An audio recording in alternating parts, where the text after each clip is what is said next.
I'm a probate attorney, and in 2025 I was handed the strangest case of my career. A reclusive millionaire named Elias Thorne had died, leaving his entire fortune, $47 million and 8,000 acres of pristine wilderness, to beings that supposedly don't exist. To a Bigfoot clan he called the inhabitants of Sector 7, "My name is Marcus Webb." In January 2025, Elias Thorne died at age 85 in his remote Cascade Mountains cabin. A reclusive former mountain guide, who'd made a fortune in early Microsoft stock and timber rights, then disappeared into the wilderness for 4 decades.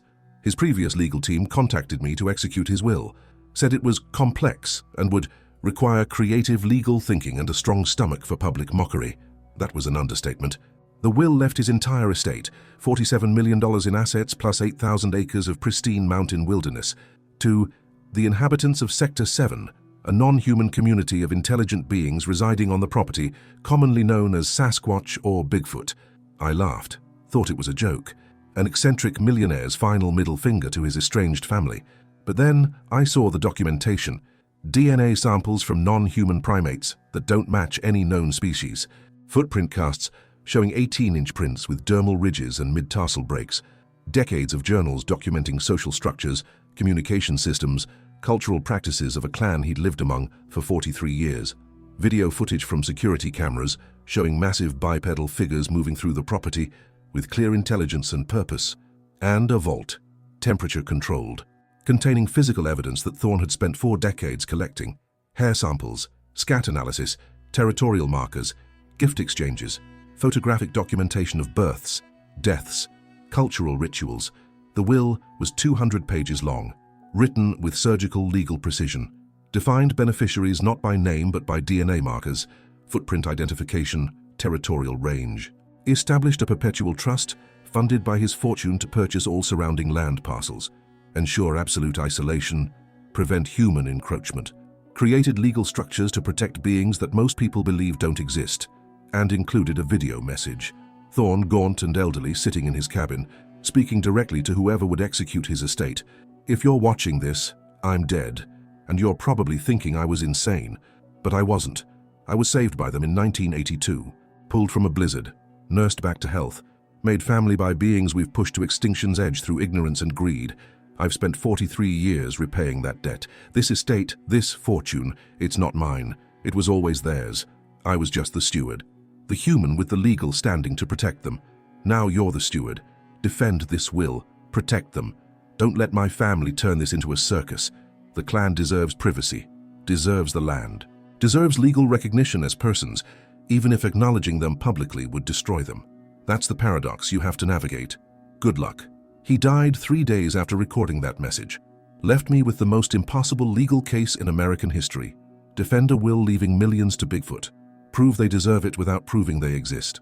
Establish legal personhood for beings that would be hunted to extinction if the world believed they were real. And do it all while Thorne's relatives sue to have him declared mentally incompetent, while the media turns it into a sideshow, while cryptozoologists demand access to the evidence, while the government quietly watches to see if we actually succeed.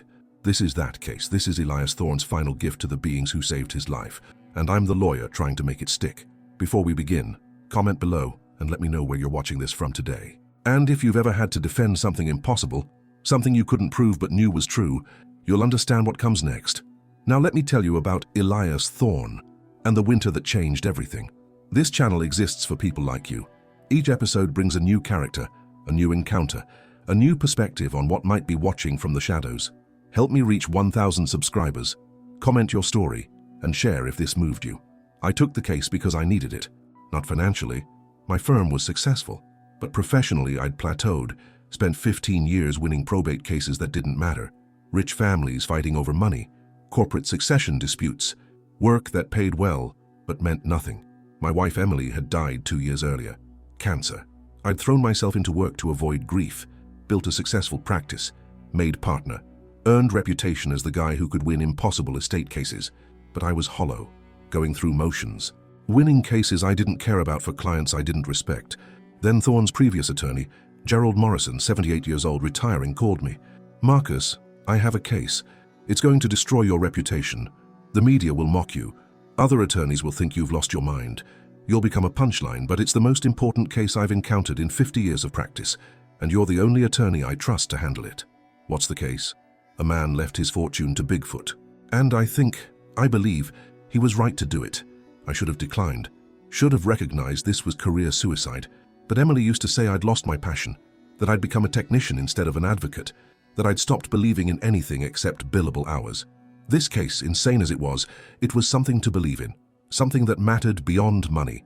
I took it, flew to Morrison's office in Olympia, spent 3 days reviewing Thorne's documentation, and I came away believing. Not in folklore, not in cryptozoology, in the evidence, in Thorne's meticulous documentation, in 43 years of a man's life dedicated to protecting beings he'd lived among. If this was insanity, it was the most organized, consistent, well-documented insanity in legal history. The Thorne estate was 8,000 acres in the central Cascades, accessible only by a single logging road that Thorne had deliberately allowed to deteriorate. No cell service, no power lines, just wilderness. Morrison and I hiked in to inspect the property. 4-hour trek through brutal terrain. We reached Thorne's cabin in late afternoon. It was less a home and more a statement of purpose, built from local timber. No electricity, just solar panels for essential equipment, reinforced porch that could support 800+ pounds, security cameras positioned not for security but for documentation, all pointed at the tree line, capturing the forest rather than protecting the cabin. Inside, Spartan, bed, table, wood stove, shelves of journals, and the vault. Morrison had the combination. We opened it together. Physical evidence of 43 years living with Bigfoot. Hair samples in labeled containers, plaster casts of footprints with dates and locations, photographs, hundreds of them, showing massive figures at various distances, gift exchanges documented meticulously, stones, carved wood, plant specimens left on the porch by beings who understood reciprocal relationships. He collected all this, Morrison said, but he never published it, never shared it, never tried to prove they existed. He just documented for legal purposes, to establish that his beneficiaries were real, even if they couldn't be publicly acknowledged. I examined the photographs, saw figures that were unmistakably bipedal, unmistakably large, unmistakably intelligent in their movements and behaviors. This is real, I said. Not a question, a statement. Yes, Morrison confirmed. I've been his attorney for 30 years, visited this property dozens of times, seen them myself twice from a distance. They're real, they're intelligent, and they deserve what Thorne left them. But we can't prove it in court, can't bring this evidence publicly without endangering them. Exactly, that's why this case is impossible. You have to win without the evidence that would actually win. Have to establish legal personhood without establishing physical existence. Have to protect them by acknowledging them in legal terms, while keeping them hidden in practical terms. I looked around the cabin. At 43 years of a man's life dedicated to beings most people thought were myths. At evidence that would revolutionize biology, anthropology, our understanding of intelligence, if we could share it without destroying what we were trying to protect. How do I do this? I asked. How do I defend a will leaving millions to beings I can't prove exist? Morrison smiled, very carefully, and by remembering what's actually at stake, not the money, not the property, but the lives of beings who trusted a human once and deserve to have that trust honored. Back in Seattle, I filed the initial probate documents. The will went public. The media went insane. Millionaire leaves fortune to Bigfoot. Crazy or conservation? The Thorne estate controversy. Attorney defends Sasquatch inheritance in landmark case. My phone rang constantly. Interview requests. Late-night talk shows wanting me to come get mocked. Cryptozoologists demanding access to Thorne's evidence. Other attorneys calling to ask if I'd actually lost my mind. And Thorne's family filed to contest the will. His brother Raymond and sister Margaret. Both in their 70s. Both estranged from Elias for decades. Both suddenly very interested in his fortune. Their argument: Elias Thorne was mentally incompetent when he drafted the will. No person of sound mind would leave millions to mythological creatures. The will should be invalidated. The estate should pass to his legal heirs, them. They hired Martin Grayson, top litigation attorney in the Northwest. Shark. He'd destroy me in court if I couldn't mount a credible defense. But how do you defend a will leaving money to beings you can't prove exist? How do you establish their valid beneficiaries without evidence that would endanger them? I spent weeks researching legal precedent. Corporate personhood, how corporations became legal persons despite not being biological. Environmental trusts, how land could be protected for conservation purposes. Animal welfare law, how some legal systems granted limited rights to higher primates. Built a legal argument that didn't require proving Bigfoot existed. just required proving that Thorne was mentally competent when drafting the will. His intentions were clear and legally expressible. The trust structure was valid, regardless of beneficiary identity. Property rights could be transferred to non-human entities under existing law. It was a technical argument. Boring. Not about Bigfoot at all. About legal structures and trust law and property rights. But it might work.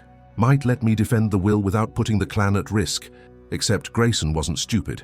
He'd force me to address the beneficiaries. Would demand I prove they existed or admit they didn't. Would make me choose between protecting the clan and winning the case. I needed help. Needed someone who understood what was at stake. Needed Thorne himself. But he was dead. All I had were his journals, his evidence, his 43-year relationship with beings I'd never met, and a deep, growing certainty that this case mattered more than any I'd ever handled, that defending Thorne's will meant defending the right of intelligent beings to exist without human interference, meant protecting mysteries that deserved to stay mysterious. Even if it meant becoming a punchline, even if it meant career suicide, Emily would have understood, would have told me this was the case I'd been waiting for, the one that meant something. I missed her, wished she could see me finally believing in something again, but she was gone, and I was alone with the most impossible case in legal history. Time to figure out how to win it.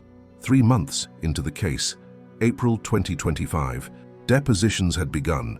Grayson was methodically building his argument that Thorne was mentally incompetent.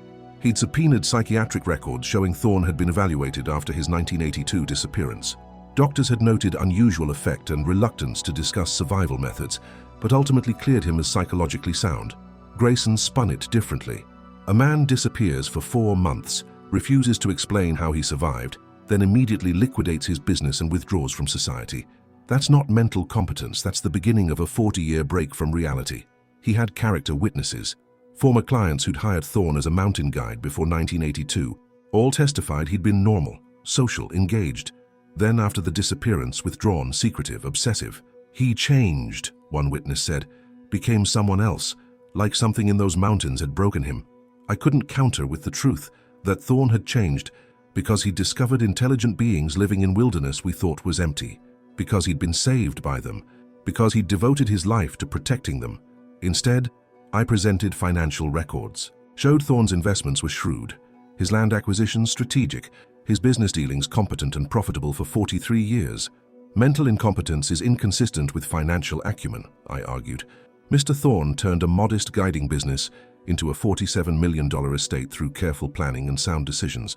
That's not the pattern of an incompetent mind. But Grayson was winning. The media coverage was brutal. I was becoming a joke. The lawyer defending Bigfoot's inheritance. Then Morrison called. "Marcus, you need to see the cabin again. There's something I didn't show you the first time. Something Thorne wanted kept sealed until the court case was actually underway." We hiked back to the estate. Morrison led me not to the cabin but to a concealed location half a mile into the forest. A rock outcropping with a hidden entrance to a cave system. "Thorne showed me this once," Morrison said. "Made me promise I wouldn't reveal it unless the case was at risk. We're at risk. Grayson's winning. You need to understand what Thorne actually experienced, what he was actually protecting. Inside the cave, documentation of 43 years of contact, but not the sterile evidence from the vault. This was lived experience, hundreds more photographs, not distant shots, close-up images of Bigfoot faces, individuals Thorne had named, documented over decades, showing aging, showing family relationships, showing births and deaths and cultural continuity. The matriarch, silver-haired elder, appeared in photos from 1982 through 2019, aging visibly across 4 decades. The twins, 2 juveniles first documented in 1995, growing to adulthood, one dying in 2014, documented burial ritual, one surviving to present day. Swift, young male, documented from 2008 to present. Thorne's journals described him as curious about technology, often examines my camera from a distance, leaves questions in the form of arranged stones. What is this? How does it work? These weren't animals, these were people. Individuals with names, relationships, personalities documented across decades, and journals. My God, the journals, thousands of pages. Thorne's daily life integrated with the clan. March 15th, 1987. The matriarch brought her youngest to meet me today. First time she's brought one so young to the clearing. The juvenile was terrified, clutched her leg, made distress sounds. She made comforting vocalizations. Same tone I've heard human mothers use, universal language of parental reassurance. After 20 minutes, The juvenile approached me, touched my hand with one finger, made questioning sounds. The matriarch made approval sounds. I've been accepted by the youngest generation. This feels like a profound honor. June 3rd, 1994. Found one of the twins injured. Leg caught in an old logging trap I'd missed during my sweep. The other twin was keeping vigil, making distress calls. I freed the injured one, treated the wound with antiseptic. Both twins touched my face, their gesture of gratitude. The matriarch appeared that evening, left fresh salmon on my porch, their way of saying, "You helped our family. We acknowledge the debt." September 12th, 2008. The clan has been avoiding the western boundary. I investigated, found survey markers. A development company is planning to build on the adjacent parcel. This is an extinction-level threat.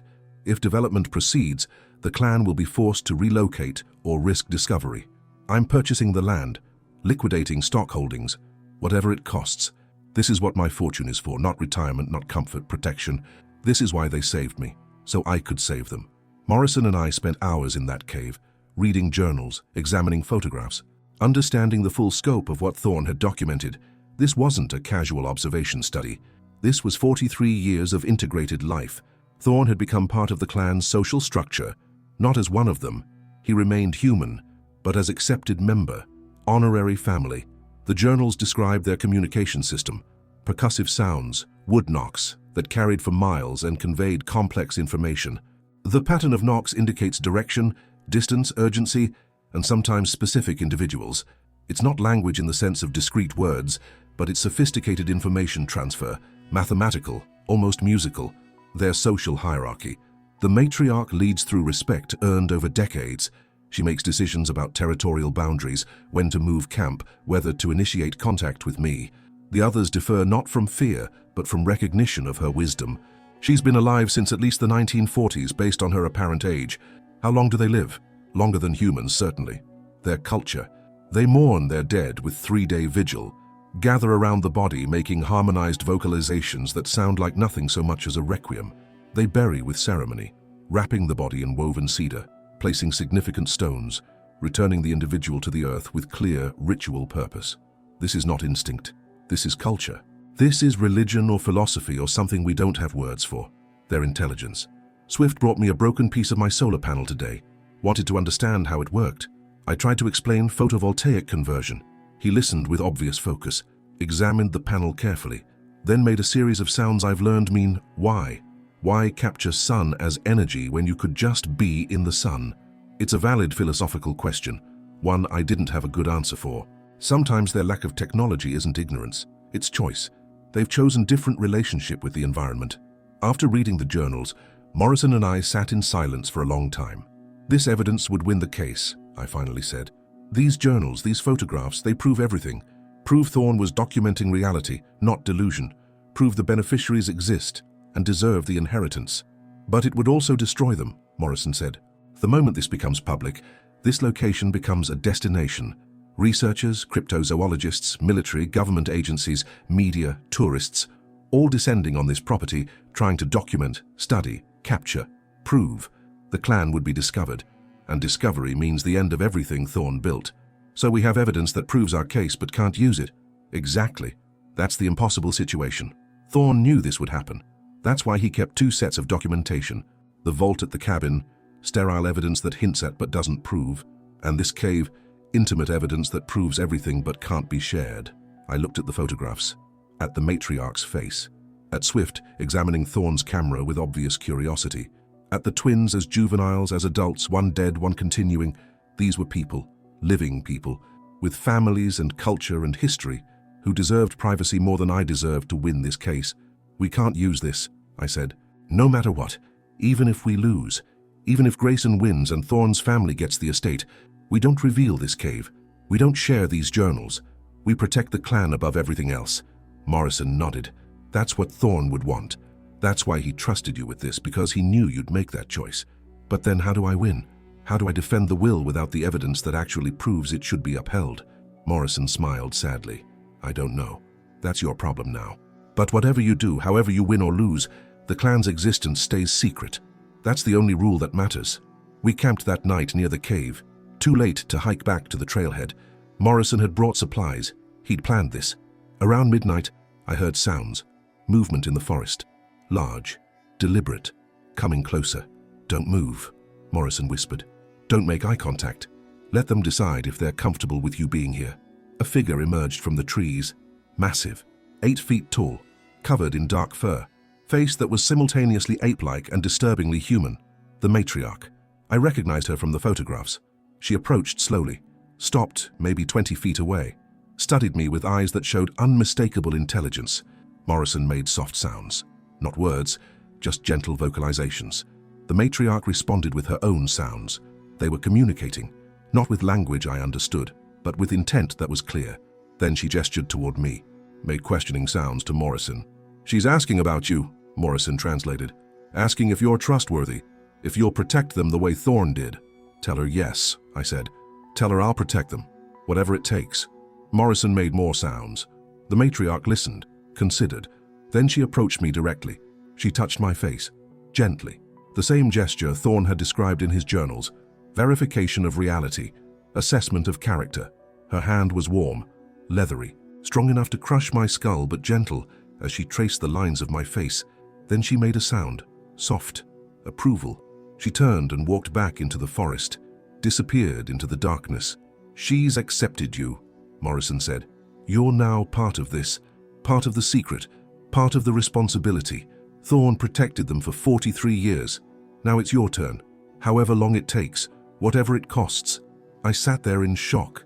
I'd just been touched by a Bigfoot, by an intelligent being that supposedly didn't exist, had been judged and accepted, and I understood completely. This wasn't just a legal case anymore. This was a sacred trust, a responsibility to beings who'd trusted a human once and deserved to have that trust continue. I couldn't let them down, couldn't let Thorne's life's work be destroyed, couldn't let them be discovered and exploited. I had to win this case, without the evidence that would actually win it. Had to protect them while defending them. Had to honor Thorne's legacy while keeping his deepest secrets. The most impossible case just became even more impossible, and I was all in. If you're watching this and you've ever been trusted with something you couldn't prove but had to protect, stay with this story. My law partners told me to drop this case, said it would destroy my career. But if you're still here, you're proving them wrong. Hit subscribe. Help me show that some truths matter more than reputation, that some beings deserve protection more than proof. Now back to the courtroom, May 2025. I returned to Seattle with Morrison's warning ringing in my ears. Win the case. Protect the clan. Never reveal what you saw. The deposition schedule continued. Grayson was deposing everyone who'd known Thorne, building his incompetent narrative methodically. But now I had context. Every witness describing Thorne's strange behavior after 1982, I knew what they were actually describing. A man who'd discovered intelligent beings and devoted his life to protecting them. The obsessive land purchases, territorial protection, the withdrawal from society, minimizing human presence near the clan, the bizarre refusal to use modern technology, avoiding noise and pollution that would disrupt their habitat. What looked like madness from outside was actually profound purpose from inside. I needed to make the jury see that without revealing what the purpose actually was. May 2025. I filed a motion to introduce evidence of Thorne's competence through his financial records, his business acumen, his strategic land management. Grayson objected, said financial success didn't prove sanity, just cunning. The judge, Marianne Rodriguez, 15 years on the bench, allowed it. Mr. Webb, you may present evidence of the decedent's mental capacity through his business dealings, but eventually you'll need to address the fundamental question. Why would a competent person leave $47 million to beings that don't exist? Your Honor, the question assumes facts not in evidence. Whether the beneficiaries exist is irrelevant to whether Mr. Thorne was competent to draft a will expressing his clear intentions. That's a creative argument, Counselor. We'll see if it holds up at trial. Trial date set for September 2025. 4 months to build a case I could win without the evidence that would actually win it. June 2025. I needed to understand Thorne better, understand what had motivated 43 years of dedication, needed to know him as a person, not just a client. Morrison arranged for me to interview people who'd known Thorne before 1982, former climbing partners, guiding clients, friends from his early life. Picture that emerged. Charismatic, adventurous, brilliant outdoorsman, lives for the mountains, takes risks but calculated ones, knows the Cascades better than anyone, successful business, good reputation, normal life. Then, the blizzard. December 1982, Thorne leading a winter climb, unexpected storm, separated from his group, disappears. Search parties for weeks. Find his base camp abandoned, equipment scattered, signs of hypothermia and disorientation. Presume him dead. Then 4 months later, walks out. Gaunt, changed. Refuses to explain how he survived. Medical examination shows evidence of severe frostbite that somehow healed without amputation. No explanation for survival methods. He wouldn't tell anyone what happened, one former partner said. We asked, begged. We needed to know how he survived so we could use those techniques in the future. But he just said, I got lucky, and refused to elaborate. That's when we knew something was wrong. Eli never refused to share survival knowledge. It was against his nature. Because he couldn't tell the truth, couldn't say, I was saved by Bigfoot. They pulled me from the snow, nursed me through hypothermia, kept me alive using techniques you wouldn't believe. So he said nothing, and became the man who wouldn't explain his own miracle. July 2025. Grayson deposed me, trying to get me to admit I didn't actually believe the beneficiaries existed, that I was defending this will for publicity or money or some cynical reason. Mr. Webb, do you personally believe Bigfoot exists? I believe the beneficiaries described in Mr. Thorne's will exist. Yes. You've seen them? I've seen evidence of their existence. Evidence that would convince a reasonable person. I believe it would convince any reasonable person who examined it with an open mind. Then present it. Show the court this evidence. Prove these beneficiaries exist and deserve this inheritance. The evidence is protected under the privacy provisions of the trust. Mr. Thorne specified that beneficiary identity documentation should not be publicly disclosed to protect them from harassment and intrusion. How convenient. You claim they exist but won't prove it because of privacy. That's not how inheritance law works, counselor. Beneficiaries must be identifiable. They are identifiable. Through DNA markers, territorial documentation, and physical evidence Mr. Thorne collected over 43 years, the trust identifies them clearly. Whether the public gets to see that identification is a separate question. Grayson smiled. We'll let the jury decide if hiding your evidence is reasonable or if it's proof you have no evidence. He was right to be confident. I was arguing legal technicalities while he was arguing common sense. People don't leave millions to imaginary creatures. Unless they're not imaginary. Unless everything we think we know about what lives in wilderness is incomplete. August 2025, 1 month before trial. I was losing sleep, losing weight, becoming obsessed with finding a legal argument that would work. Then Morrison called. Marcus, I just received something. Package, no return address. Postmarked from Concrete, Washington. What's in it? Video, flash drive, footage from Thorne's security cameras, recent footage, from after his death. He sent me the file. I watched it alone in my office at 2 a.m. Thermal camera footage, dated March 2025, 2 months after Thorne's death, showing the cabin area. Figures approaching, large, bipedal, moving with clear purpose. They entered the cabin, stayed for hours. When they emerged, they were carrying things. Thorne's personal effects, books, photographs, items he'd accumulated over 43 years. They were clearing out his belongings, taking what mattered, leaving the legal documents and financial records untouched. Then one figure, smaller, younger, approached the camera directly, looked into the lens, made sounds, gestured. The gesture was unmistakable. Thank you. They knew Thorne had died, knew he'd left them everything, knew humans were fighting over it, and they were saying, thank you, we understand, we remember. This is incredible, I told Morrison. This proves they're real, proves they understand property, ownership, gratitude. This video would win the case, and it would also reveal the exact location of the cabin, would show them on camera with enough detail for identification, would bring every cryptozoologist and researcher in the world to that property. So we can't use it. No, we can't. It's another piece of evidence that proves everything but endangers them to use. I had proof, undeniable proof, video evidence of intelligent beings acknowledging Thorne's gift and expressing gratitude. And I couldn't show it to anyone. That night I sat with the video playing on loop, watched the young one approach the camera, watched the gesture of thanks, and I understood something fundamental. Thorne's will wasn't about money, wasn't about property. It was about dignity.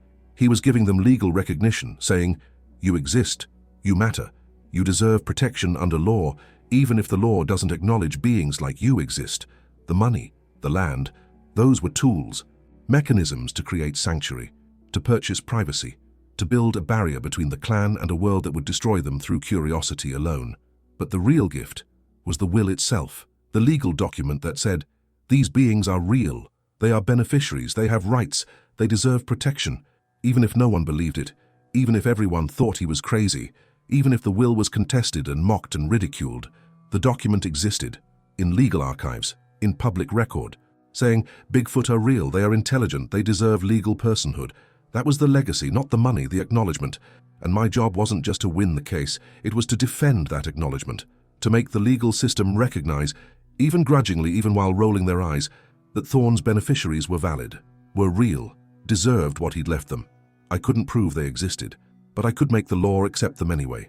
That was the strategy, not evidence, not proof, just relentless legal argumentation that the beneficiary's existence was irrelevant to the validity of the will. Technical, boring, not about Bigfoot at all, but maybe, it would work. August 2025, 3 weeks before trial. I returned to the estate, needed to understand the property boundaries, the land acquisitions Thorne had made, the strategic purpose behind each purchase. Morrison couldn't come, health issues. So I hiked in alone, spent 3 days walking the property lines. Thorne had been methodical. Every parcel he'd purchased created buffer zones, prevented access, eliminated sight lines from public roads, built concentric rings of privacy around the core territory where the clan lived. The land wasn't just wilderness, it was fortress, designed to protect against the modern world's ability to map, monitor, intrude. On the third evening, I heard wood knocks, the percussion sounds Thorne had described, echoing through the valleys, complex rhythms. They knew I was there, were communicating about me.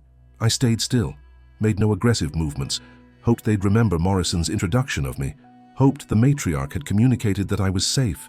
A figure emerged from the trees. Not the matriarch. Younger, male, the one Thorne had called Swift. He approached cautiously, stopped 20 feet away, made sounds, gestured. I didn't speak, didn't know if he'd understand, just raised my hand slowly, the universal gesture of peace. Swift studied me, then made a decision. He approached closer, within 10 feet, looked at me with obvious intelligence. Then he pointed toward the cabin, made questioning sounds. "Thorne?" I asked. "You're asking about Thorne?" Swift made an affirmative sound, touched his chest, made grieving vocalizations. "I'm sorry," I said. "He's gone. He died. But he left you everything. Left you this land. Left you protection. I'm trying to make sure you keep it." Swift listened. Didn't understand the words, but seemed to understand the tone, the intent. He reached into the fur at his side, pulled out something wrapped in leaves, handed it to me. Inside, a carving, crude but deliberate, showing a human figure and a Bigfoot figure standing side by side. Like Thorne's journals had described, their way of saying alliance, partnership, trust. "Thank you," I said. "I'll protect you, I promise, whatever it takes." Swift made a pleased sound, then turned and disappeared into the forest. I stood holding the carving, physical proof of our agreement, the clan trusting another human, hoping I'd be worthy of what Thorne had been. Trial prep intensified. My legal team, 3 junior associates, thought I was insane. "We're defending a will leaving money to Bigfoot without proving Bigfoot exist. This is professional suicide." "Then quit," I said. "I'm not forcing anyone to be part of this." They stayed, not because they believed, because the legal challenge interested them, because winning an impossible case would be career-defining if we somehow pulled it off. Grayson's team was 12 attorneys, well-funded, confident. They'd lined up psychiatric experts who'd testify that anyone who believes they've lived with Bigfoot for 43 years is delusional, regardless of how well they manage their finances. I had Morrison, and a growing stack of evidence I couldn't use. Week before trial, Grayson made a surprise move, filed motion to compel production of all evidence in the vault, wanted to examine everything Thorne had collected, wanted to depose me about what I'd seen on the property. "Your Honor," I argued at the emergency hearing, "the trust explicitly protects beneficiary privacy. Producing this evidence would violate Mr. Thorne's clearly expressed intentions and would endanger the beneficiaries." Judge Rodriguez looked skeptical. "Mr. Webb, you're asking this court to uphold a will leaving millions to unidentified beneficiaries based on evidence you won't share. That's not how probate law works. The beneficiaries are identified, Your Honor, through scientific documentation Mr. Thorne collected, DNA analysis, physical evidence, territorial documentation. They're clearly defined in the trust language. Whether opposing counsel gets to examine that evidence is a question of privacy rights, not identification. Privacy rights for beings that may not exist? Privacy rights for any beneficiary, Your Honor, human or otherwise. The law doesn't require beneficiaries to be human. It requires they be identifiable and that testator's intent be clear. Both conditions are met. Rodriguez considered. I'm going to allow limited examination of the vault contents. Mr. Webb, you'll provide a detailed inventory to opposing counsel. They may examine physical evidence, footprint casts, hair samples, photographs, but you're not required to disclose beneficiary locations or produce evidence that would enable identification of specific individuals. It was a compromise. Better than I'd feared. Worse than I'd hoped. Grayson got access to the vault, but not the cave, not the journals, not the intimate documentation of 43 years integrated life. The night before the vault examination, I returned to the property. Needed to warn them. Needed to make sure they stayed away while Grayson's team was on site. I left a message the way Thorne had described. Arranged stones in patterns. Simple pictographs showing multiple humans, showing cameras, showing danger. Hoping they'd understand. Stay hidden. Stay away. Protect yourselves. In the morning I found a response. Stones rearranged. New pattern. Showing understanding. Showing agreement. And a gift. Fresh salmon. Placed on the cabin porch the way Thorne had described them doing. Their way of saying, "We understand, we trust you, we're with you." I took the salmon back to Seattle. Couldn't eat it. Felt wrong. This was sacred offering, proof of our alliance. Kept it in my freezer. Physical reminder of what I was actually protecting, not abstract legal principles. Actual beings who communicated, who understood, who offered gifts to humans who helped them. Vault examination took 2 days. Grayson's team photographed everything, examined every piece of evidence, had their forensic experts analyze the hair samples, the DNA, the footprint casts. Their report was exactly what I'd expected. Physical evidence consistent with large primate. DNA doesn't match any known species. Could be elaborate hoax. Could be genuine unknown species. Insufficient data to determine definitively. Perfect ambiguity. Enough to keep the question open, not enough to prove anything. Grayson tried to spin it as evidence of Thorne's delusion. He collected evidence of something that probably doesn't exist.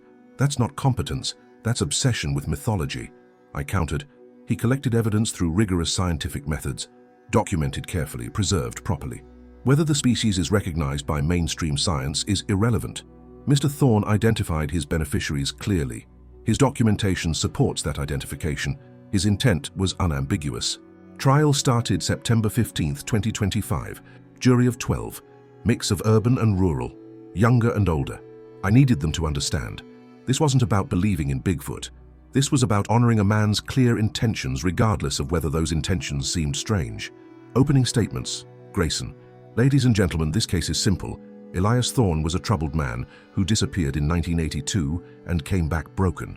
He spent 43 years living in delusion, convinced he was protecting imaginary creatures. His will is the final expression of that delusion. We're asking you to recognize it as such and return his estate to his actual family, his living human relatives. Me. Ladies and gentlemen, Elias Thorne was one of the most financially successful people in this state. He turned a modest mountain guiding business into a $47 million estate through shrewd investments and careful planning. He acquired 8,000 acres of wilderness through strategic purchases that increased in value every year. He created a legal trust so precisely drafted that it's withstood legal scrutiny for months. That's not delusion, that's competence. Whether you believe in his beneficiaries or not, you can't deny he knew exactly what he was doing, and this court should honor his clearly expressed wishes. Week 2 of trial. Grayson called his psychiatric expert, Dr. Helen Chang, testified that anyone who believes they've lived with Bigfoot for decades is suffering from delusional disorder, regardless of other functional capacity. Cross-examination. Dr. Chang, if someone believes in God, are they delusional? That's different. Religious belief is culturally accepted, but scientifically unprovable. Same as belief in unknown species. Religious belief doesn't require claiming personal interaction with the divine. Some religions do claim exactly that. Personal relationship with God. Are those believers delusional? You're comparing apples to oranges. Am I? Or am I pointing out that belief in unprovable entities doesn't automatically constitute delusion? Dr. Chang, did you examine Mr. Thorne personally? No, he was deceased when I was retained. So your diagnosis of delusional disorder is based entirely on his written statements about his beliefs and the behavior patterns consistent with delusion, such as withdrawing from society, obsessive focus on single topic, spending entire fortune on protecting imaginary beings, or, alternatively, withdrawing from society to protect privacy of vulnerable beings, focused attention on important conservation work, spending fortune on meaningful environmental protection, Those same behaviors could indicate different motivations depending on whether the beings he was protecting actually exist, correct? If they existed, yes, but they don't. You're certain? You've examined all wilderness areas in North America, definitively ruled out existence of unknown primate species? Science hasn't recognized any such species. Science hasn't recognized them yet. Absence of recognition isn't proof of absence, is it, Dr. Chang? She hesitated. No, but extraordinary claims require extraordinary evidence. And Mr. Thorne collected extraordinary evidence.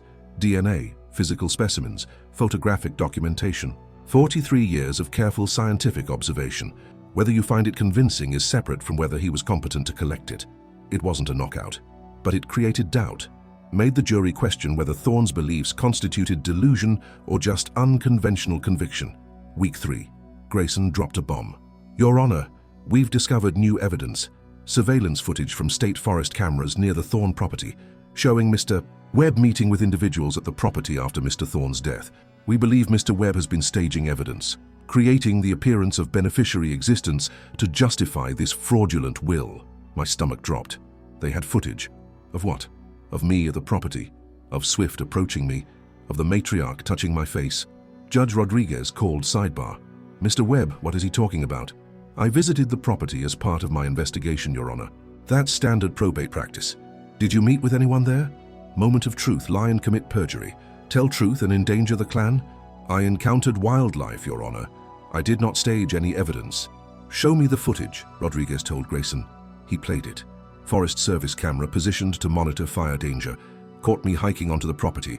Caught me arranging stones, the warning message. Caught me finding the response. But crucially, didn't show Swift. Didn't show the matriarch. Showed me alone arranging stones, examining stones, apparently communicating with no one. This shows Mr. Webb arranging rocks, Grayson said triumphantly. Staging evidence of communication. Creating the illusion that beings are responding to him. This is fraud, Your Honor. Or, I countered, this shows me examining naturally occurring stone arrangements, finding patterns, documenting them. That's not staging evidence. That's investigating the property I'm legally obligated to evaluate. Rodriguez studied the footage. I see Mr. Webb moving rocks. I don't see fraud. Motion denied. But Mr. Webb, be very careful. If I find evidence you're manufacturing proof to support this will, I'll sanction you and possibly refer you for disciplinary proceedings. Crisis averted. Barely. But Grayson had shown his hand. He was surveilling the property, had access to Forest Service cameras, was monitoring my movements, which meant the clan was at risk. If cameras caught me, they could catch them. Discovery was possible, maybe even imminent. That night, I violated every rule of legal ethics. Called Morrison. We need to warn them. Grayson's monitoring the property. Forest Service cameras, if they're captured on video. I know, Morrison said. I've been thinking about this. We need to get them to understand. Stay away from camera sight lines. Stay deep in the protected zones. No approaching the cabin. No visible activity. How do we communicate that? I can't go back to the property. Grayson's watching my every move now. I'll go. I'm not party to the case. I can visit the property as Thorne's former attorney without raising suspicions. Morrison hiked in the next day, left detailed warnings in stone arrangements, in tree markings, in every method Thorne had documented for communication. The clan responded, rearranged stones to show, understood, will be careful, trust you. But the damage was escalating. The trial was drawing attention. Cryptozoologists were posting on forums about the Thorne estate. Enthusiasts were trying to locate the property. Media helicopters were doing flyovers trying to get aerial footage. The very act of defending the clan legally was putting them at risk of discovery. The paradox was crushing. Winning meant exposure. Losing meant losing their protection. There was no safe outcome. Week 4 of trial. I called my final witness, Gerald Morrison. He was 78. Not in great health, but he took the stand with dignity. Mr. Morrison, how long did you serve as Elias Thorne's attorney? 30 years, from 1995 until his death. Did you ever question his mental competence? Never. Elias was the most lucid client I've ever represented. Clear intentions, strategic thinking, complete understanding of legal complexities. Did he ever discuss the beneficiaries named in his will? Yes, frequently. He referred to them as the inhabitants, described their social structures, their territorial needs, their vulnerability to human interference. Did you believe him? Morrison paused. This was the moment. He could lie. Say he treated Thorne's beliefs as harmless eccentricity. Maintain professional distance instead. Yes, I believed him, because I saw them myself, twice. from a distance. Large bipedal figures that weren't bears, weren't humans, weren't anything recognized by conventional zoology. Mr. Thorne wasn't delusional. He was documenting reality that most people refused to acknowledge. The courtroom erupted. Rodriguez called for order. Grayson was on his feet objecting, but Morrison wasn't done. I've practiced law for 50 years. I've seen thousands of clients, competent and incompetent, sane and mentally ill. Elias Thorne was among the most rational people I've ever known. His beliefs weren't delusions, they were observations. And his will isn't the product of mental defect, it's the product of profound moral conviction. He owed these beings his life. He spent 43 years repaying that debt. This will is his final payment, and if this court has any respect for testamentary intent, you'll honor it. Grayson's cross-examination was brutal, attacked Morrison's credibility, suggested he was senile, delusional himself, financially motivated to support the will. But Morrison held firm, never wavered, never recanted. That night, Morrison had a heart attack, collapsed at his hotel, rushed to the hospital. I visited him in ICU. He was stable but weak. "Did I hurt the case?" he whispered. "Was I too honest?" "You were exactly honest enough," I said. "You told the truth. That's all we can do. Marcus, if I don't make it, if this killed me, promise you'll finish this. Promise you'll protect them. You're going to be fine. Promise me. I promise whatever happens, I'll see this through." Morrison squeezed my hand. "Thorne chose well. Choosing you. You're the right person for this." He died 3 hours later. Heart gave out. 78 years old. Spent his final energy defending beings most people didn't believe existed. Morrison's death changed everything. The jury saw it. Saw an old man spend his final testimony defending Thorne's will, die shortly after. The optics were powerful, but more than optics, I'd lost my mentor, my guide through this impossible case, the one person who'd understood what was actually at stake.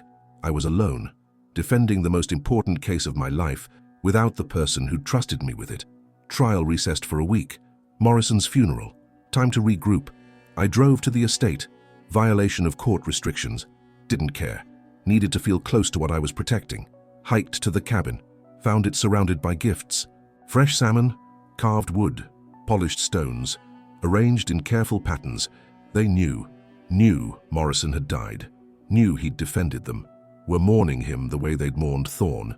And in the center of the gifts, a new carving, showing 3 human figures standing together. Thorne, Morrison, me. The clan's way of saying, "You're part of our story now. Part of our family. Part of the line of humans who've chosen to protect us." I broke down crying. Standing in the wilderness surrounded by gifts from beings I was trying to protect. Feeling the weight of Morrison's final promise. Feeling the responsibility of being the last human who understood what was actually happening. Emily would have understood this. Would have told me this is what meaning looks like. This is what matters. I missed her. Missed Morrison. Missed having allies who understood. But I wasn't alone. The clan was with me. In their way. Trusting me. Depending on me. I had to win. Had to honor Morrison's sacrifice. Had to protect beings who'd lost too many of their defenders. That night, camping near the cabin, I heard wood knocks. Complex rhythms, coming from multiple directions. Then Swift emerged. Not alone this time. Accompanied by the matriarch, and 2 others I didn't recognize. Younger, maybe juveniles. The matriarch approached, touched my face, the verification gesture. But this time it meant something more. Checking if I was okay. Offering comfort. I was crying again, couldn't help it. "Morrison's gone, Thorne's gone, I'm trying to protect you, but I don't know if I can win. I don't know if I'm strong enough for this." The matriarch made soft sounds, comforting vocalizations, the same sounds Thorne had described her using with distressed juveniles. Then Swift did something remarkable. He touched his chest, then touched my chest, made a connecting gesture, made sounds that seemed to mean, "You're not alone. We're here. We're with you." The juveniles approached, touched my hands, curious but gentle, being introduced to the new human, the one protecting them now. They were showing me, "This is family. This is clan. You're part of this now. We accept you. We trust you. We're grateful." And I understood Morrison's final lesson. This wasn't about winning a legal case. This was about being worthy of trust, about honoring relationships that transcended species, about recognizing that some beings matter more than outcomes. Win or lose, I'd given this everything, had defended them as fiercely as I could, had protected their existence even when it cost me credibility, career advancement, professional reputation. That was enough. That had to be enough. The matriarch made a final sound, touched my face one more time, then led her group back into the forest. I sat there understanding. I'd been forgiven for my doubts, forgiven for my fear, accepted as part of their story despite being human, despite being flawed, despite being uncertain. That's grace. That's love across species. That's what Thorne and Morrison had understood, and what I was finally learning. I'm sharing this now because Morrison's death became public record, because his final testimony is in court transcripts, because the truth started coming out whether I controlled it or not. Subscribe if you believe some truths cost everything to defend. That some beings deserve advocates willing to sacrifice reputation for protection. Now the final weeks of trial, week 5 of trial, my turn for expert witnesses. I called Dr. Jennifer Matsuda, primatologist, expert on great ape cognition and legal rights. Dr. Matsuda, does personhood require being human? No. Many legal systems recognize varying degrees of personhood for non-human entities. Corporations are legal persons. Some jurisdictions grant limited personhood to great apes, cetaceans, even rivers and ecosystems. What determines personhood legally? Typically, self-awareness, capacity for suffering, ability to have interests that deserve protection, social relationships, communication ability. Essentially, criteria that indicate an entity deserves moral and legal consideration beyond mere property status. If a being demonstrated those criteria, self-awareness, social bonds, communication, capacity for suffering, would they qualify for legal personhood even if they weren't human? Under evolving legal frameworks, yes. The question isn't, are they human? The question is, do they possess characteristics that merit legal protection and recognition? Grayson's cross was predictable. But these characteristics must be proven, correct? You can't grant personhood to hypothetical beings. Correct. But the standard of proof is evidentiary, not public consensus. If documentation exists showing a being possesses personhood criteria, legal recognition should follow regardless of whether mainstream science has accepted that being's existence. It was technical, abstract, but it was planting seeds. Personhood is about characteristics, not species. If Thorne's beneficiaries demonstrated personhood criteria, they deserved legal recognition. I called Professor James Whitmore, environmental law expert. Professor, can property rights be used to protect beings other than the property owner? Absolutely. Conservation easements protect wildlife without giving animals ownership. National parks protect ecosystems for public benefit. Trust structures can hold property for beneficiaries who can't directly own it themselves. Children, disabled persons, even non-human entities in some cases. Could a trust validly hold property for the benefit of non-human intelligent beings? If properly structured, yes. The trustee would manage the property. The beneficiaries would benefit from that management, habitat protection, resource preservation, exclusion of threats. Ownership and benefit don't have to reside in the same entity. So Mr. Thorne's trust could validly protect his beneficiaries even if they can't technically own property in traditional sense. Correct. The trust owns the property. The beneficiaries enjoy its protection. That's legally sound regardless of beneficiary species. Grayson tried to poke holes. But beneficiaries must be identifiable. How do you identify beings that may not exist? The trust documents identify them through specific criteria, DNA markers, territorial boundaries, physical characteristics. That's sufficient identification for legal purposes. Another seed planted. Legal structures can protect non-traditional beneficiaries. Thorne's will wasn't crazy, it was innovative. Week 6. I addressed the elephant in the room. Why hadn't I produced all of Thorne's evidence? Why keep some documentation sealed? I called myself as a witness. Risky, but necessary. Under direct examination by my associate. Mr. Webb, you've examined all of Mr. Thorne's documentation? Yes. Why haven't you produced all of it? Because producing it would violate Mr. Thorne's explicit instructions. The trust specifies that beneficiary documentation should remain confidential to protect them from harassment, intrusion, and potential harm. Harm from what? From discovery. Mr. Thorne believed, and I agree, that public revelation of his beneficiaries' existence would lead to their destruction. Not physical destruction necessarily, though that's possible, but destruction of their privacy, their habitat, their ability to live without human interference. So you're withholding evidence to protect beings that opposing counsel claims don't exist. I'm honoring my client's clearly expressed intentions regarding beneficiary privacy. That's my ethical obligation as executor of this estate. Grayson's cross was savage. Mr. Webb, isn't it convenient that your best evidence is too secret to share? That you claim to have proof but won't show it? The evidence I've shared, DNA analysis, footprint documentation, photographic material, is substantial. Whether additional evidence exists and whether I'm obligated to produce it are separate questions. You want this jury to uphold a will leaving $47 million to beings you won't prove exist. I want this jury to honor a competent man's clear intentions. Whether they personally believe in his beneficiaries is irrelevant. The question is, was Elias Thorne mentally competent to draft this will? The answer, based on all evidence, is yes. It was a tightrope, acknowledging evidence existed while refusing to produce it, claiming beneficiaries were real while protecting their anonymity, walking the impossible line between proof and protection. Week 7. Closing arguments approaching. I needed to reframe the entire case. Make it about more than Bigfoot. Make it about what we owe to beings we've harmed. I called Dr. Raymond Chen, historian specializing in indigenous displacement and environmental impact. Dr. Chen, what happened to large mammal populations in the Pacific Northwest over the past 150 years? Dramatic reduction. Grizzlies nearly eliminated, wolves extirpated and only recently reintroduced, elk populations decimated, then partially recovered. Large predators systematically removed to make space for human activity. If an unknown large primate species existed in these mountains, what would have happened to them? Same pattern. Habitat loss through logging, direct elimination through hunting, forced into increasingly small remote refuges. If such a species exists today, they'd be critically endangered and highly reclusive by necessity. Would they have reason to hide from humans? Absolutely. Human expansion has been catastrophic for every large mammal species that competed with us for space. Hiding would be a rational survival strategy. If someone discovered such a species and wanted to protect them, what would be required? Large tracts of undisturbed habitat, legal protection preventing human intrusion, financial resources to maintain that protection perpetually. Essentially, exactly what Mr. Thorne's trust provides. The point was clear. If the beneficiaries existed, they needed exactly what Thorne gave them. His wealth created obligation to protect beings human activity had endangered. Final week before closing arguments, I needed something powerful, something that made the jury feel what this case was actually about. I read from Thorne's journals, the personal ones from the cave, the intimate documentation Morrison and I had discovered. Your Honor, I'd like to read from Mr. Thorne's personal writings, not as evidence of beneficiary existence, I understand that's contested, but as evidence of his mental state, his motivations, his competence in expressing clear intentions. Rodriguez allowed it.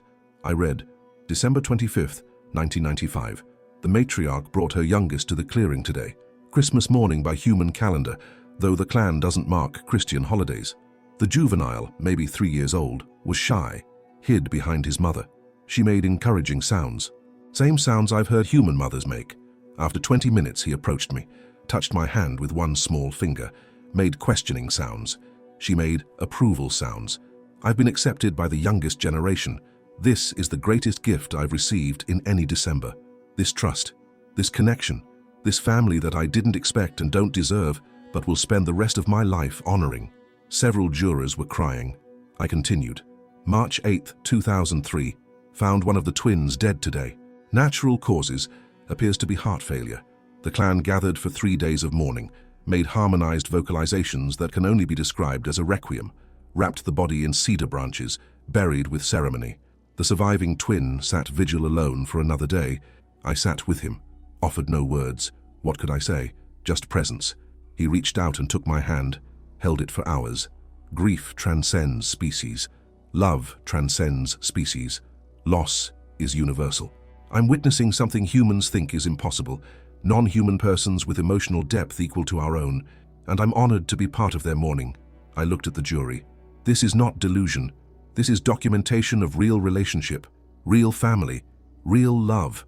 Elias Thorne spent 43 years with these beings, witnessed births, deaths, celebrations, grief. He left them everything because they'd given him everything. Purpose, family, meaning. That's not incompetence. That's profound gratitude expressed through the legal mechanism available to him. His will. Closing arguments, September 28, 2025. 6 weeks of trial culminating in final statements. Grayson went first. Ladies and gentlemen, this case asks you to believe in Bigfoot. To accept that a man who disappeared in a blizzard and came back changed wasn't suffering from trauma and hypothermia-induced delusion, but was actually saved by creatures science doesn't recognize. It asks you to uphold a will leaving millions to beings with no more legal standing than Santa Claus or the Easter Bunny. Mr. Thorne's family deserves this estate. They're real. They're identifiable. They're the proper beneficiaries under law. Return this fortune to actual people, not mythology. My turn. Ladies and gentlemen, this case doesn't ask you to believe in Bigfoot. It asks you to honor a competent man's clear intentions. Elias Thorne was brilliant, built a fortune, managed it expertly, created legal structures so precise they've withstood months of scrutiny. He identified his beneficiaries clearly through scientific documentation, territorial boundaries, physical evidence. Whether you personally believe those beneficiaries exist is irrelevant. The law doesn't require you to verify every testator's beliefs. It requires you to honor their intentions if they were competent to express them. Mr. Thorne was competent. His intentions were clear. Your job isn't to judge whether his beneficiaries deserve his fortune. Your job is to determine if he had the mental capacity to decide who deserves it. And all evidence shows he absolutely did. Pause. Then, but there's something more important here. Mr. Thorne believed and documented extensively that revealing his beneficiaries would destroy them, that public acknowledgement would mean the end of their ability to live peacefully. So he created a legal structure that protected them while providing for them. He gave them the one thing humans respect: property rights. The one protection that might actually work in a world that maps and monitors everything. If you invalidate this will, you're not just taking away their inheritance. You're removing the only legal barrier between them and a world that would treat them as curiosities rather than persons, as specimens rather than beings, as proof rather than family. Final words: Mr. Thorne spent 43 years protecting these beneficiaries. Mr. Morrison spent his final testimony defending them.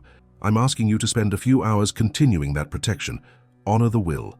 Recognize that legal personhood can exist without public acknowledgement. Let these beings, whoever or whatever they are, keep the gift a grateful man left them. That's not radical. That's not crazy. That's just honoring clearly expressed testamentary intent. Thank you. Jury deliberated for 3 days.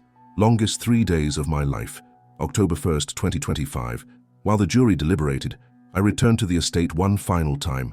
Might be my last chance if we lost. Wanted to see the clan, tell them I'd tried. Hiked to the cabin, found the matriarch waiting. She looked old, older than in the photos from even 5 years ago. Silver fur, moving slowly, leaning on a walking stick she'd crafted from a branch. She was dying, maybe not immediately, but soon. The great elder who'd saved Thorne in 1982, who'd led the clan for decades, who'd trusted humans twice, once with Thorne, once with me. She approached slowly, touched my face, the verification gesture, but weaker now, more tentative. I touched her face in return. First time I'd initiated contact. She allowed it, made soft sounds. We sat together, two beings from different species, both aware that time was running short, that the protection I was trying to provide might come too late for her to see. Swift joined us. The matriarch made sounds to him, gestures, seemed to be explaining. This human is trying to help. Trust him. Continue the relationship after I'm gone. Swift nodded, made agreement sounds, touched my shoulder. His way of saying, I understand. I'll remember. The matriarch pulled out something from the fur at her side. Photographs, the ones from Thorne's collection. She'd taken them after his death. Kept them. She showed me image by image, pointed to individuals, made sounds that seemed to be names, telling me their stories, showing me who'd been lost, who'd died, who'd survived. Then she pointed to image of a juvenile, made complex sounds, gestured toward the forest. Swift responded, disappeared into the trees, returned minutes later with a young Bigfoot, teenager maybe, if they age like humans. The juvenile from the photograph, grown now. The matriarch touched the photo, touched the living being, made sounds that meant see, continuity, survival, hope. She was telling me, this is why protection matters, so this young one can grow up, can have the life we've fought to preserve, can exist without fear of discovery or capture. I'm trying, I told her. I'm trying to win this for you, for them, for all of you. She made soft sounds, touched my face again, conveyed, we know, we're grateful. Whatever happens, you tried. That matters. That evening, the entire clan gathered. First time I'd seen them all together. 8 individuals, the matriarch, Swift, the young one from the photos, 5 others of various ages. They sat in a circle, invited me to join. I sat among them, part of their gathering. They made vocalizations, harmonized sounds, maybe music, maybe prayer, maybe just family being together. Then they began grooming, the way primates do, checking each other for injuries, removing debris from fur, physical care that maintained bonds. Swift gestured to me, offering to groom. I nodded. He carefully checked my hair, my neck, making soft sounds. The intimacy was profound. This wasn't observation anymore. This was acceptance. This was family care. When he finished, I returned the gesture, checked his fur carefully, found ticks, removed them. He made pleased sounds.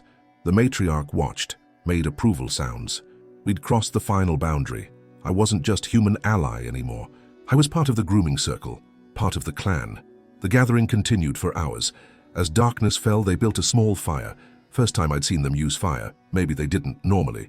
Maybe this was special occasion. The matriarch gestured for attention, made long, complex vocalizations. Swift and the others listened intently. She was telling a story, teaching, passing down knowledge. I didn't understand the words, but I understood the purpose. She was telling them about Thorne, about the human who'd protected them for 43 years, about Morrison, about me, making sure the next generation knew some humans can be trusted, some humans choose protection over exploitation. When she finished, she looked at me, made a final gesture, touched her chest, touched mine, made a connecting motion. Then she gave me something, a carving, more sophisticated than the others, showing the entire clan and 3 human figures standing with them. Thorne, Morrison, me. Thank you, I whispered, for trusting us, for letting us be part of your story, for believing that some humans are worth trusting. She made one final sound, soft, content. Then the clan began dispersing, heading back to their sleeping areas. Swift stayed. She's dying, I said. Isn't she? He made affirmative sounds, touched his chest, made grieving gestures. I'm sorry. She's incredible. She's what people should be, human or otherwise. Swift made agreement sounds, then touched my face, the gesture his matriarch had used, passing it forward, saying, "You're one of us now, you understand what we are. You're part of the memory we're creating." I hiked out that night knowing I'd witnessed something precious, something most humans never see. Authentic connection with non-human intelligence, family bonds that transcended species, love that required no language to express. Win or lose the case, I'd been changed. Had become someone who understood that personhood wasn't about form, was about consciousness, connection, capacity to love.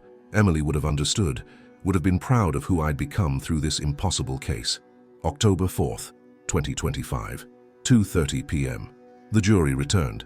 I sat in the courtroom with my legal team, Thorne's relatives across the aisle with Grayson, Judge Rodriguez on the bench, reporters packing the gallery, cameras outside for the verdict announcement. The foreman stood, read the verdict. In the matter of the estate of Elias Thorne, we the jury find that the deceased was of sound mind when drafting his will. We find that his testamentary intentions were clearly expressed and legally valid. We uphold the will as written. The estate shall pass to the designated beneficiaries as specified in the trust documents. The courtroom exploded, reporters sprinting for exits, Thorne's relatives shouting, Grayson demanding immediate appeal. Rodriguez gavelled for order. The will is upheld. The Thorne Trust shall proceed as designed. Mr. Webb, you'll work with the court to establish proper administration of the estate for the benefit of the designated beneficiaries. We'd won. Against all odds, against mockery and disbelief and common sense, we'd won. But winning meant responsibility, meant managing $47 million and $8,000 acres for beings I couldn't publicly acknowledge, meant becoming permanent steward of the sanctuary Thorne had created. That evening I drove straight to the estate, hiked in despite exhaustion, needed to tell them, found the clan gathered at the cabin. They knew, somehow, they knew. The matriarch was there, weak, barely able to stand, but present for this moment. I told them, we won. The court upheld the will. The land is yours. The money will protect you. You're safe. The matriarch made sounds, touched my face one final time, made a gesture that seemed to mean, thank you, for honoring him, for honoring us, for believing we matter. Then she did something I'll never forget. She bowed, actually bowed, to me, the great elder who'd led this clan for decades, bowing to a human who'd defended their right to exist. I bowed back. It seemed right. Swift and the others made celebratory sounds. Not loud, they were too cautious for that, but joyful, relieved. They'd been living in fear for decades, hiding, avoiding discovery, wondering when the next human threat would come. And now they had legal protection. Property rights, a human standing between them and a world that would exploit them. The matriarch made final sounds to Swift, instructions, then to me, made gestures that seemed to say, continue what Thorne started, protect them, be worthy of the trust. She walked slowly toward the forest. The clan followed, but Swift paused, looked back, raised his hand. I raised mine, our goodbye gesture. I'll protect them, I called out, However long it takes, whatever it costs. They're safe. Swift made affirmative sounds, then disappeared into the trees with his family. I stood alone at the cabin, holding the carving the matriarch had given me, understanding that I'd just become permanent guardian of beings most people didn't believe existed. The will was upheld, but the work was just beginning. The matriarch died 6 days later. Swift left a message in stone arrangements. I understood what it meant. I hiked to their territory, found them gathered for the burial. 3-day vigil, Thorne had described. Harmonized vocalizations. Ceremony. They'd wrapped her body in cedar, were preparing to bury her in a location they'd clearly used for generations. Family cemetery, sacred ground. Swift gestured for me to stay, to witness. I was family now, part of the mourning. We stood vigil together for 3 days.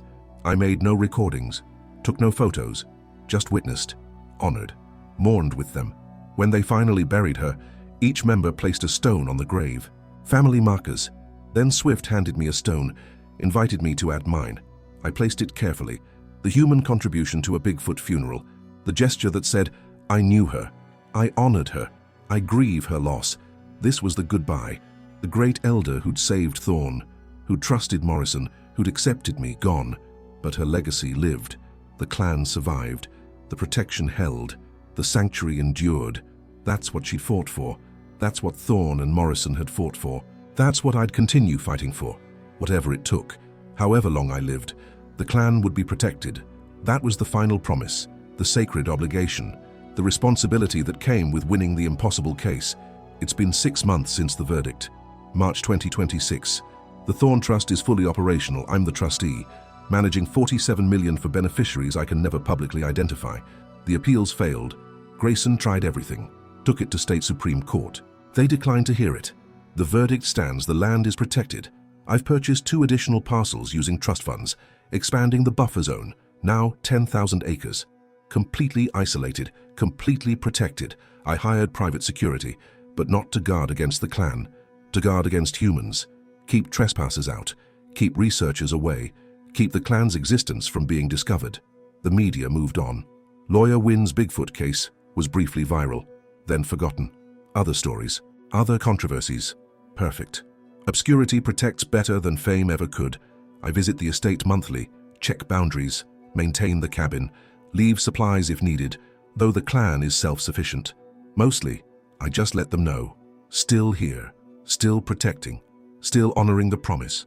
Swift leads now. Young, maybe 25 in human years. Good leader, cautious but not paralyzed by fear. He's learning to navigate the modern world the way Thorne taught the matriarch. Understanding property boundaries, understanding legal protection, understanding that some humans choose alliance over exploitation. 3 juveniles born since the trial. The population is growing, slowly, but growing. That's the victory, not the legal case. The births, the continued survival, the clan thriving in the sanctuary Thorne created and Morrison defended, and I'm now stewarding. Here's what this case taught me about law personhood and what we owe to beings we share this planet with. First, legal personhood is about characteristics, not species. We grant personhood to corporations, to ships, to rivers in some jurisdictions. Why? Because personhood is a legal construct designed to protect entities that deserve rights and recognition. If beings demonstrate consciousness, communication, social bonds, capacity for suffering, they deserve personhood regardless of form.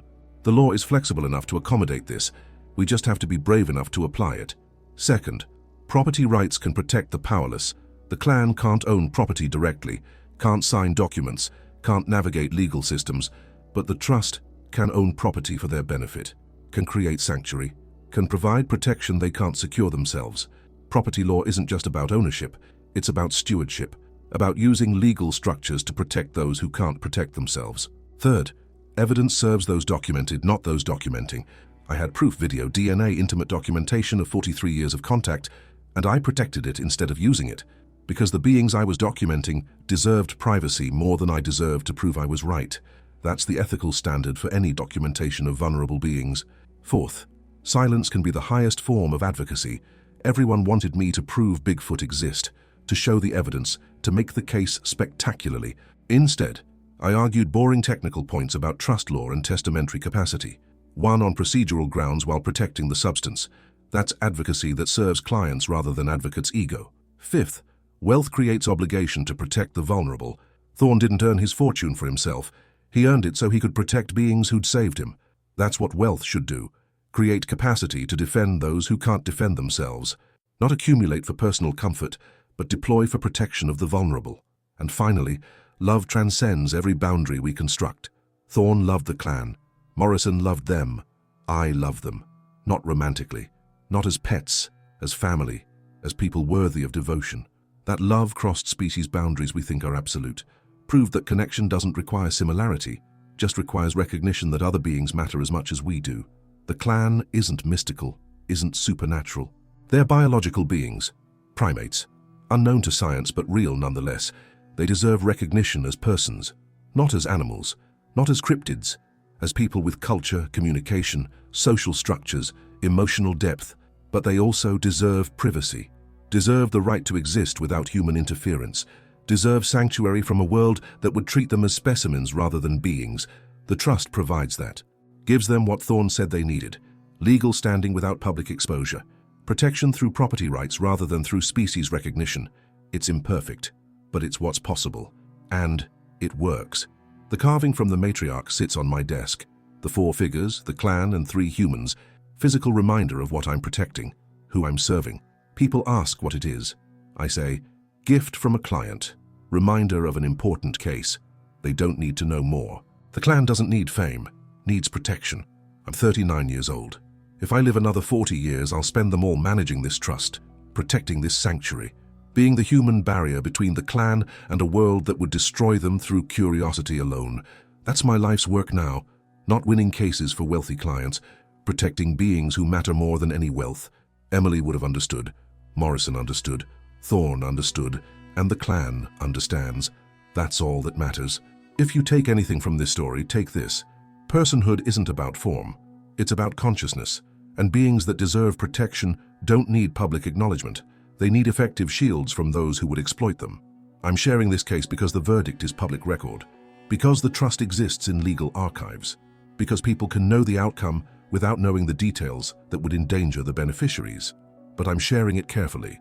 No locations, no identifying details, nothing that would let anyone find the clan, because they deserve to exist on their own terms, in their own sanctuary, without humans tracking them down to verify they're real.